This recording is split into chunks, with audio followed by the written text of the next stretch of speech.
আমার ছোট বোন স্মৃতি অত্যন্ত সুন্দরভাবে বুঝিয়ে দিয়েছে যে কিভাবে মানুষের সবচেয়ে বড় কথা হচ্ছে চেতনা।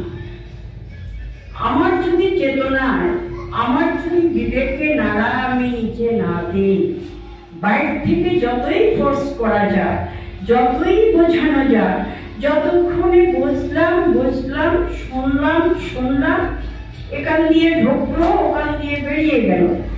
কারণ আমার চিন্তার সাথে কথাটা মিলাতে হবে, যে মানুষটা যে এই কথা বললো কথাটা কি যুক্তি, যদি যুক্তিসঙ্গত হয়ে থাকে তাহলে আমার কর্তব্য এই কাজটা করা, আমি একটা মানুষ হিসেবে।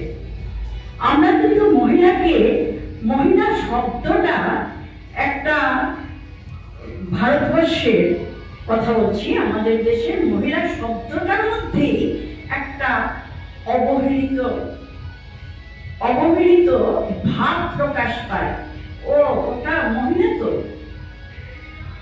কিন্তু সে যে মহিলা, পুরুষ বলতে বেশ শক্তিশালী অমুক্ত পুরুষ, সে যাই হোক তার যেমন একটা আলাদা দাম। ঠিক দিবে, ঠিক বড়, ঠিক তো? অমুক কাজটা অমুক মহিলা, মানে মহিলা বলতেই মানে একটা অবহেলিত। আমরা বিপ্লবী সংগঠন, আমরা বিপ্লবী আদর্শ নিয়েছি, আমরা মহিলা আলাদা পুরুষ আলাদা এইভাবে আমরা দেখি না, দেখতে পারি না। আমরা জানি সমান অধিকার, মহিলার যে অধিকার পুরুষেরও সেই অধিকার।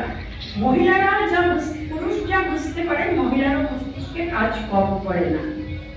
শুধু হয়তো মাসুল পাওয়ারটা গায়ের শক্তি পুরুষদের একটু বেশি থাকতে পারে, কিন্তু অন্য সমস্ত দিকের দক্ষতা, কর্মক্ষমতা দিক থেকে মহিলারা এখনো একটা 5 বছরের ছেলে যা বুঝতে পারে না, একটা 3 বছরের মেয়ে তার চেয়ে বেশি জ্ঞান রাখে, কিন্তু তার আইকিউ অনেক ডেভেলপ, সে বোঝার ক্ষমতাটা তার অনেক বেশি।